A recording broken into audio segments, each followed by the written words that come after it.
Luka shows off his new bod overseas. Why didn't the NBA decide to show it off versus his old team on Christmas Day? Is the NBA ceding their high holiday to the NFL? I'll ask Matt and Haize that. Plus, you voted. Now it's time to tally it up and make our way through the NBA Tournament of Moves to crown the best signature move in NBA history. That's all today on Locked On NBA.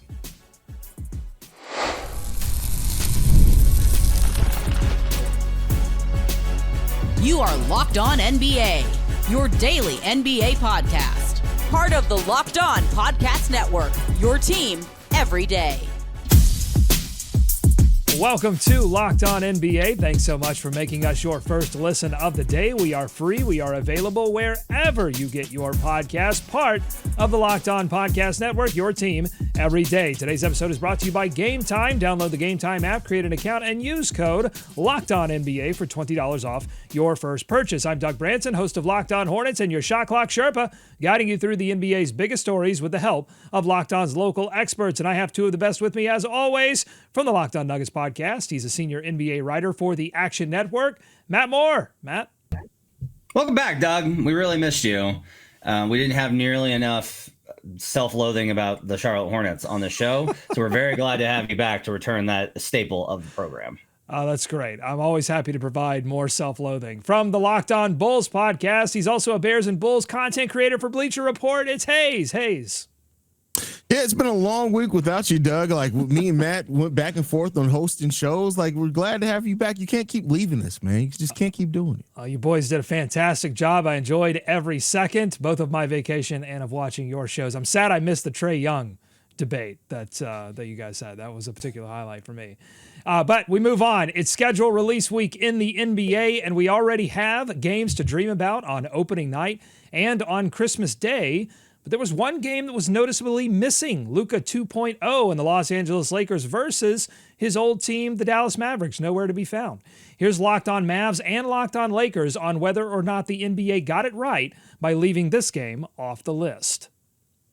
I think that's smart because those matchups already have the juice.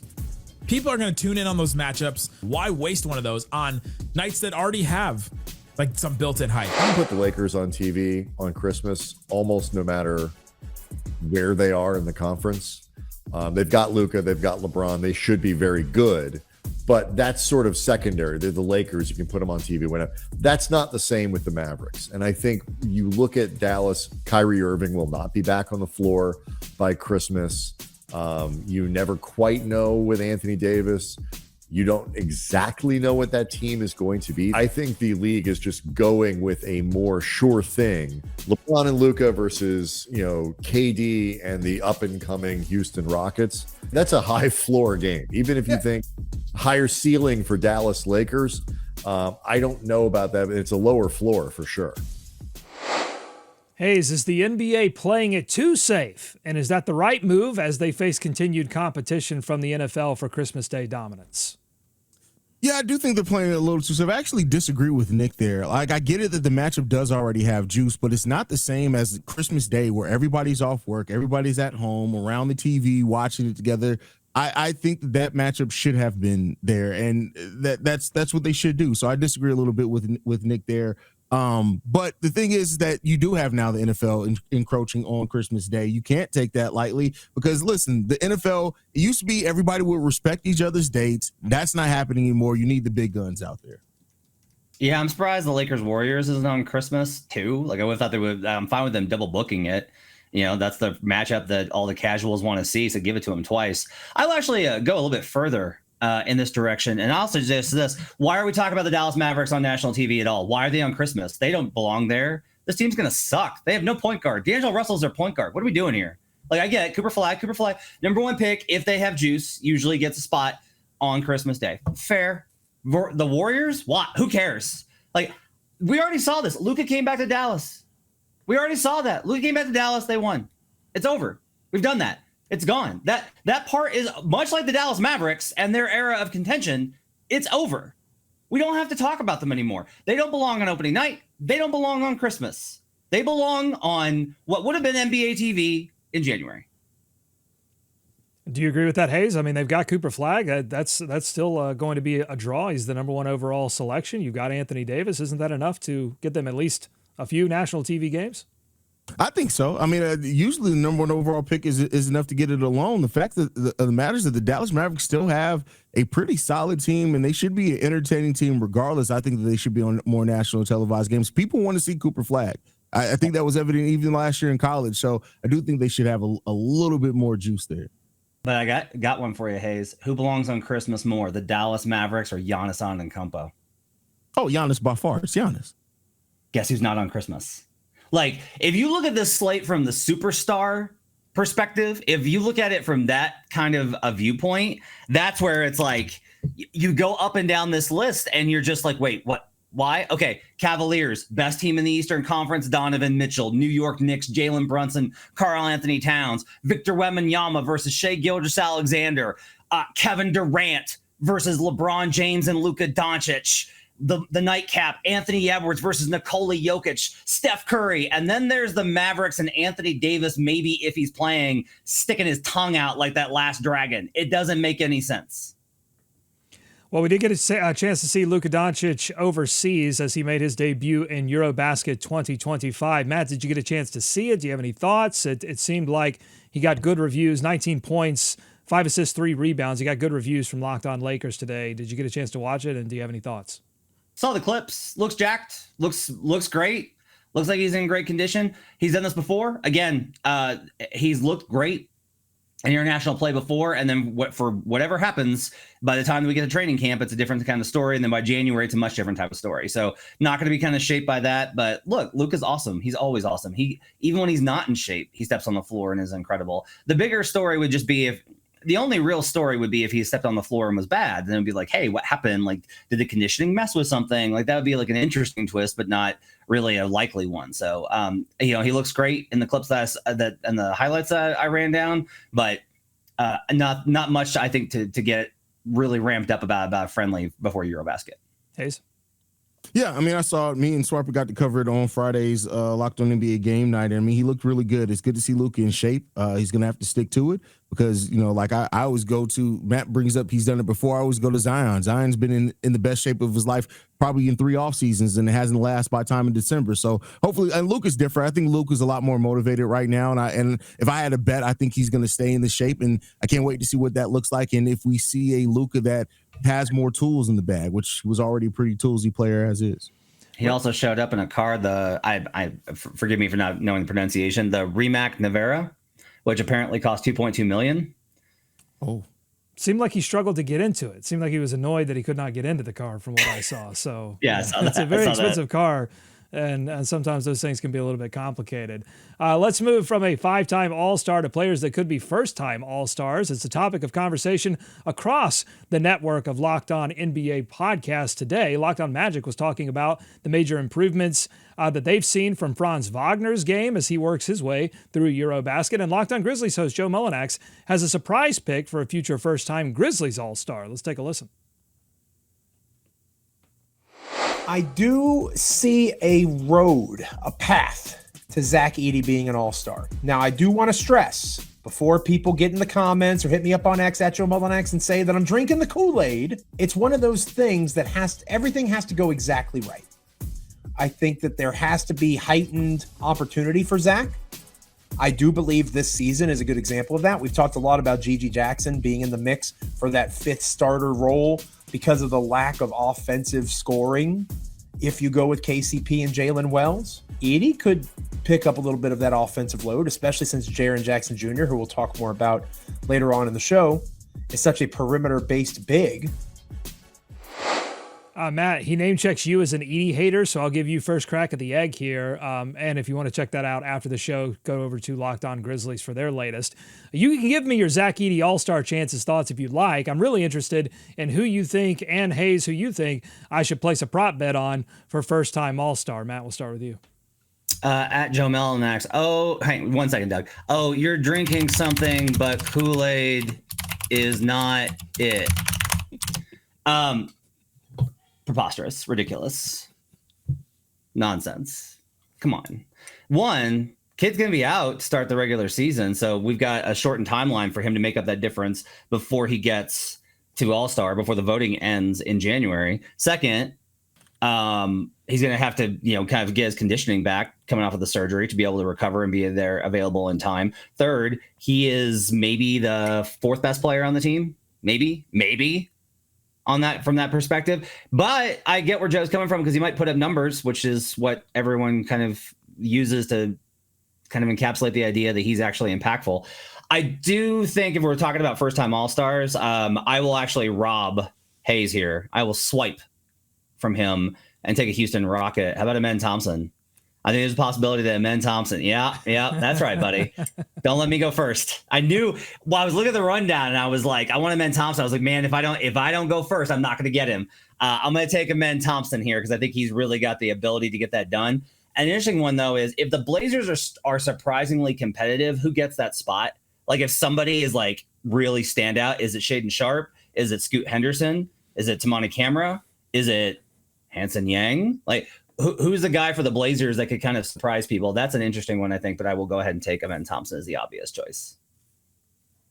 It's your own people. It really does. It really is your own people sometimes. Like, that's just crazy. I thought we were going to be unified against Joe here because of that preposterous statement that he made. Zach Edey being an All-Star, that's not Kool-Aid. I think you're drinking some of those THC margaritas I saw out there at the barbecue this past weekend. I would pick Amen Thompson. As we all know, I am the Houston Rockets guy here. I'll go on.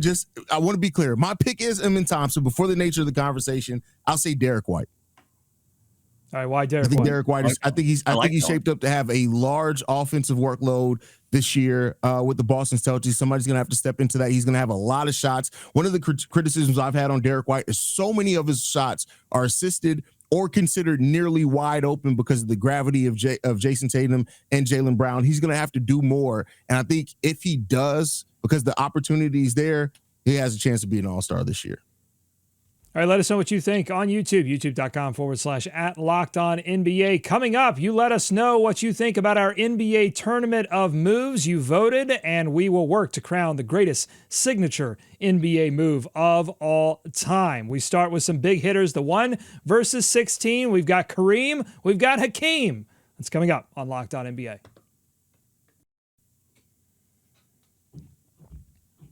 Today's episode of Locked On NBA is brought to you by Game Time. We've all been there, waiting forever for those concert tickets that we desperately want to go on sale, only to miss out on the show that you've been dying to see.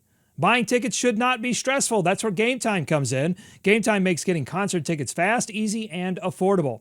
Prices actually drop the closer it gets to showtime, and you can save up to 60% with their last-minute deals. Plus, they have zone deals that pick the best seats in your section for you. No more endless scrolling. You'll even get a panoramic seat view before you buy, so you know exactly what you're getting. And the best part is, the price you see is the price you pay. No hidden fees.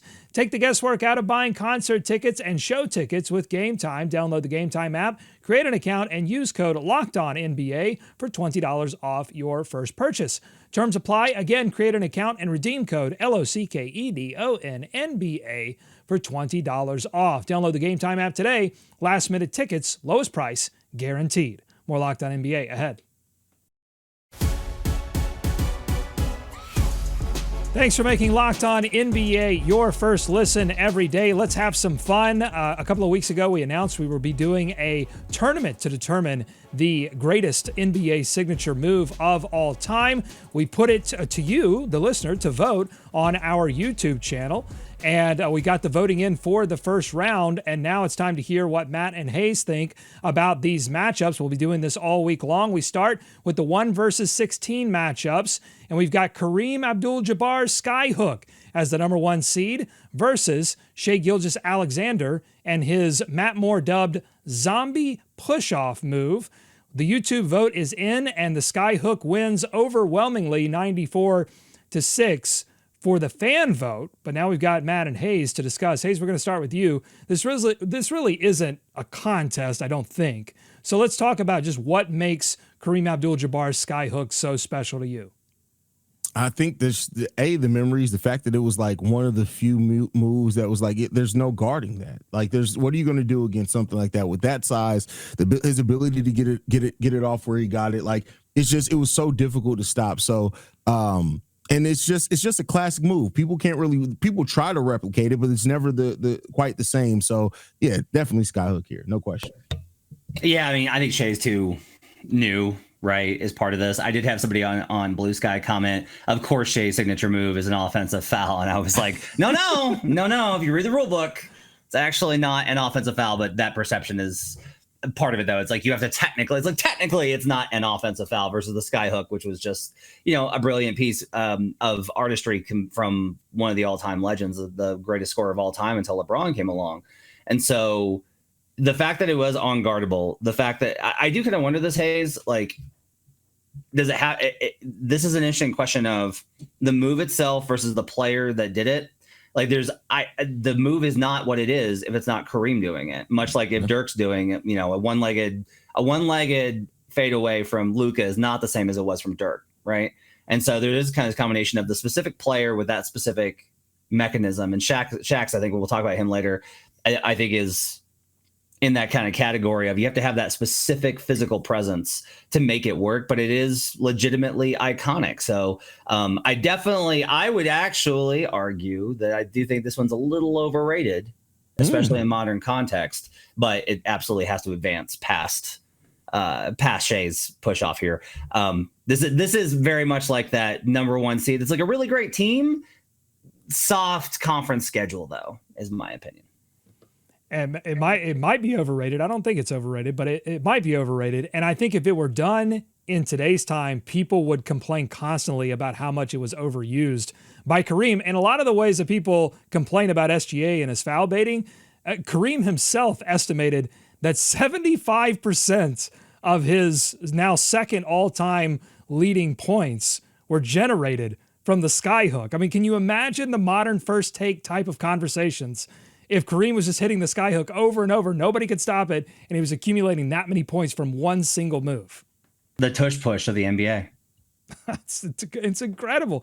But to both of your points, like, it was unstoppable. But Matt, I do have one more SGA-related question on this. If we do this thing 10 years from now, will SGA's zombie push-off or any of his moves, maybe one that he hasn't created yet, I don't know, but any of the moves that he has now, do you think any of those moves will be higher than a 16 seed? Does SGA have a iconic signature move in him? It'll be thought of differently, right? Like I was very accurate. Like, this is how he creates space, is with that shoulder push off that he uses. That's how he gets to all of these shots. But it'll just be kind of talked about as like the fadeaway, right? It's like the Shai Gilgeous-Alexander fadeaway jumper will be talked about versus like the reality, which is it's like the push off, which, hey, that happens a lot. Like with certain people that some people think are the greatest of all time that were just push off artists. We'll go to the comment section here to highlight MLG Highlights, who writes, Kareem's Skyhook was iconic. And I think that's what gets him the win here. And I think will move him on into the tournament pretty deep. Let's go to the next matchup, 1 versus 16. Hakeem's Dreamshake versus Steve Smith's The Smitty. The YouTube vote is in, and it's 95-5 in favor of course, Hakeem's Dreamshake. Here's some comments. Hardbap saying, the Smitty is an underrated signature move. Cannot overlook its impact. So many guys added it to their bag where there was only one Dreamshake.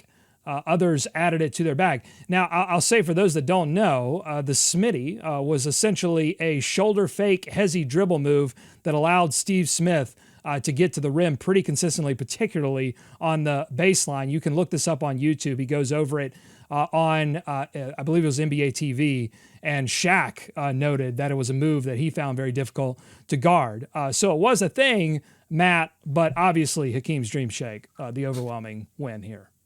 Yeah, I mean, it's a shoulder fake, and it's a very effective shoulder fake, but still, it's just a shoulder fake. And Hakeem's got like 17 shoulder fakes in the middle of the Dreamshake. It's like if you take the Smitty and you put it into the TMNT ooze, you get the Dreamshake with the fadeaway on top of it. Hakeem's Dreamshake is my personal favorite move of all time. There is nothing close to it for me. for what I love watching about basketball. The precision, the footwork, his ability to get to that shot, the unstoppable nature of it, how consistently he hit it in huge moments in the playoffs.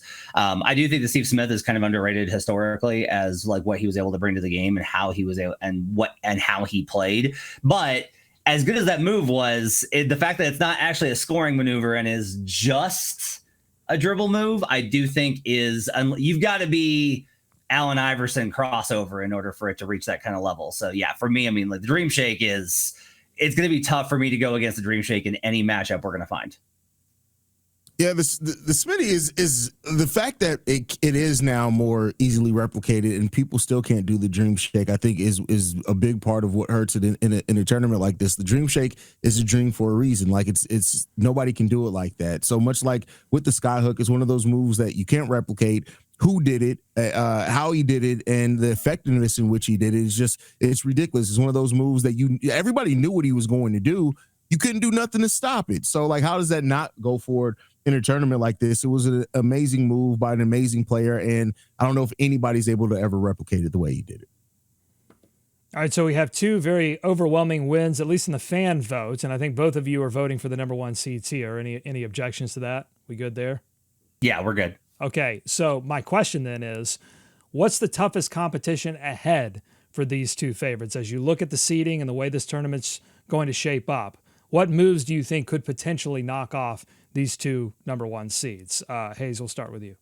Let Matt go first. Okay, Matt, you go first.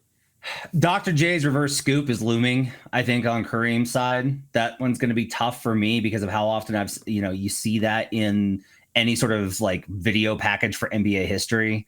I think that one kind of goes there. On the other side, though, you are looking at like LeBron's chase down is there, Kobe's baseline fadeaway, all those kind of things. Hakeem's bracket up top, I think, is pretty soft. But I will be really interested to see with the fan vote, Steph's relocation three. Like the people that are on YouTube know Steph's relocation three a lot more than Kareem's Skyhook. That matchup, I think, is going to be really fascinating. What do you think, Haize? Yeah, I mean, I agree with what Matt said there. I think Kareem's going to kill it with everything. One that I'm interested to see is how Kobe's voted. I think with the way that Kobe's been talked about here lately, like people doubting Kobe's greatness more and more recently, Kobe's baseline fade. I wonder if how the vote's going to go with that. I'm very excited to see how the fans vote on that one. Just like I said, with the conversation around Kobe and here lately, and Ginobili's Euro. We talked a little bit about this when we put this one together. This should be a much higher seed to me. So I'm interested to see as well this one, how the fan vote goes on that one. So Hakeem and Kareem both move on in our tournament. If you want to see the graphics as they're being updated, you saw, if you're watching on YouTube now, you saw them on the screen, but you can also check them out on our socials at Locked On NBA. Coming up next on Locked On NBA, we move to the 8-9 matchups. As Matt was alluding there, this intense battle between Steph's relocation three and James Harden's step back three. It got pretty heated in the YouTube comments. That's coming up on Locked On NBA.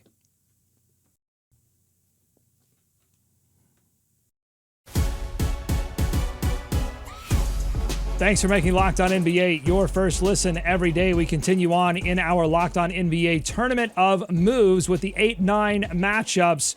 And the first one, Tim Hardaway's UTEP Twostep crossover versus Carmelo Anthony's Infinity Jab Step. Gets a little closer here in the 8-9 matchups. The vote is in from YouTube, and it's UTEP Twostep with the win, 62-38% in the fan vote. It's quickness and athleticism versus patience and analysis. Haize, where do you come down on these two moves? Man, this is a tough one. I'm going to go with the UTEP two-step here. I just think that it was much more of that, not to say that it can't necessarily be replicated, but at that time, it was just a move that when it came, you got excited about seeing, and Tim Hardaway executed it so well. Not to say that the Carmelo jab step wasn't deadly, because it was, and the way that he used it and the combination of how he created separation with it was great to see. But the UTEP two-step is just different. Like, I was trying to imitate that in my backyard basketball court the whole time as a kid. So the UTEP two-step for me. Yeah, there's a great YouTube short where he's on a podcast talking about how he invented the UTEP Twostep and how he worked on it in his parents' basement, dribbling between 2 columns. So I would go check that out if you can. I'll definitely go with that. Part of the thing with Carmelo is like, I never really felt like he got separation. Really? I felt like he was just like jab step, and everybody was like, you're going to shoot the jumper. Jab step. I know you're shooting the jumper. Jab step, shoots the jumper, makes it. Like, it was contested. Like, Carmelo loved taking contested shots. And so the fact that there wasn't, now I think that Carmelo later in his career really advanced in terms of that triple threat position and him being able to be like, if you overplay to my shooting hand, I'm going right by you and I'm going to dunk it. Or if you overplay me, I'm going to be able to pass around you. Like, that triple threat position where he got that infinity jab step from was really dangerous. But I will go with the UTEP here very, very, very barely here, just because of, I just said it was just like a dribble move, but he was able to shake so many guys to get to the rim with it. I'll go with the UTEP Twostep here. I feel like Carmelo's infinity jab step was like bringing a little bit of baseball to basketball, because it was like just a pitcher batter battle, who was going to flinch first.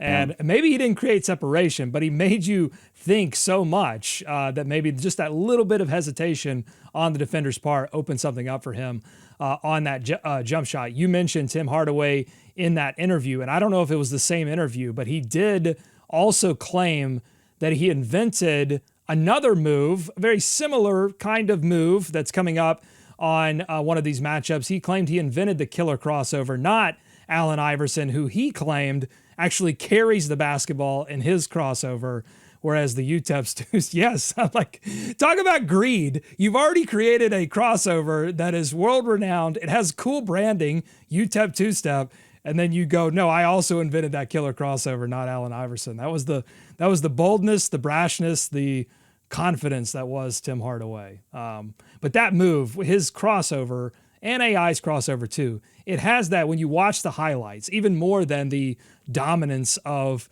the Skyhook, it has that, it just takes your breath away. It's like, man, it was so lightning quick. How did he do that? And that's going to be, I think, tough to compete with as we move on in this tournament.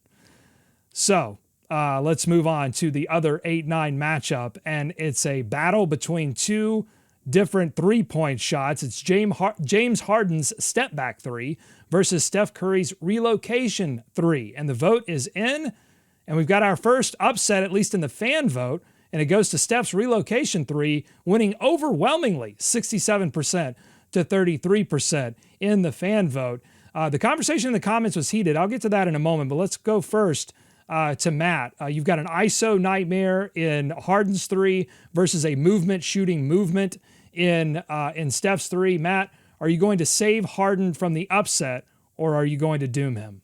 Rockets fans were so mad at you. They were like, we have to lose to Steph again. We have to lose to Steph. This one's tough, I think, because like I proposed a relocation three, but I also think that most people just think of like the OKC bang, the triple bang, right? Like that's I think is what everybody kind of thinks about, is just like coming across half court and firing. I just don't know if that's like a signature move, right? Where it's like, okay, you're just shooting from very, very far away. And that kind of is the Steph thing, is just shoot from very, very far away. I will go with the Steph Curry relocation three. And the reason I will actually is because it takes so much more work. Harden, it's not that there's not a lot of work that goes into it. Like, I can break down for you what's great about the Harden step back three. He works so hard in terms of subtly moving his body to get you to shift so he can get to that step. Like, if you watch it, you think that neither guy is moving. Both guys are just standing there. But if you just watch the feet, go back and watch all of the Harden step back threes. Like, those videos are out there on YouTube, and just watch his feet and how he subtly shifts his body, and it forces the defender to just creep, or the defender stays still while Harden is like shifting left and you don't even notice it. It's so imperceptible that allows him to get back to it. And I love all that. But the thing with the Steph Curry relocation three is there's so much effort that goes into it. He's running off screens, he's bouncing, he's cutting, he's like there. It's impossible to keep up with him. It's an endurance battle. That's how Steph beats you, is he's willing to keep moving while you get tired getting hit by Draymond Green and Andrew Bogut and all these other guys. So I'll go with the Steph relocation three, Haize. But God, this was a brutal matchup Doug put in. Yeah, and I think that the key thing in the difference in this one is that while the relocation three, we could talk about it like not being a move per se. Like for a lot of people, that would be a lucky shot. Just the fact that Steph has been able to turn it into a part of his repertoire does show that, like, no, that it's something special in that. So I agree with this upset. It does go to Steph in the relocation three, but it's not. You know, I mean, it's not like a runaway victory at all. James Harden in that step back three was dangerous, and he was able to do that consistently, create that separation. I'm surprised his. Never mind, we'll talk about that later. But so that's it. It's great. They're both really great moves and very difficult to guard. But Steph, like the fact that he's turned shots that would be like one of a lifetime shots for a lot of people into part of his arsenal consistently, and that relocation three is one of those. So I definitely get the nod there. Matt, you're right. Harden fans, Rockets fans, a lot of fans were mad at this particular matchup. You've got It's DZ saying this is such a BS poll. Harden's step back three is a way better signature move than 99% of the other options, but you put him against Steph, voting for someone that ain't even a special move. And then, you know, you had a few people saying that moving without the ball, legit moves. But a lot of people, JRock828, say better move, Harden step back. Not even close. Well, I hope to make you somewhat more happy. It doesn't matter because he already has 3 votes against him, but I would have voted for Harden. And I think there's going to be an interesting debate as we move on in this, where you've got some moves that are discovered advantages. Someone discovered something. I think Harden, by putting this move together, discovered this little, I mean, everyone, I think for a long time, everyone was like, isn't that a travel? It's like, no, when you put the microscope on it, it exploits particular parts of the rules and becomes a signature move in that way, versus something like Steph exploiting endurance, or you've got the Skyhook, which exploits height, arm reach. So this sort of physical versus mental versus discovery versus, you know, just outlasting you. I think that's going to set up some interesting debates as we move forward. I think it's a great point on discovering the advantages in basketball, because when we eventually get there, we'll get to my favorite advantage, which is geometry. And that's, I will save that for when that comes up. Okay, interesting. Yeah, geometry, that'll win you pool games as well. Okay, if you like what you heard today, subscribe to Locked On NBA wherever you get podcasts, including YouTube. You can still vote on these polls. I guess they're technically open. I don't know that a lot of these were overwhelming in their votes, so I don't know if one of them can turn, but you can still vote, and we'll put the polls up for the second round very soon. Thanks to Matt and Haize for their expertise every day. Thank you for making Locked On NBA your first listen. Until next time, be kind to each other. We'll see you right back here tomorrow on Locked On NBA.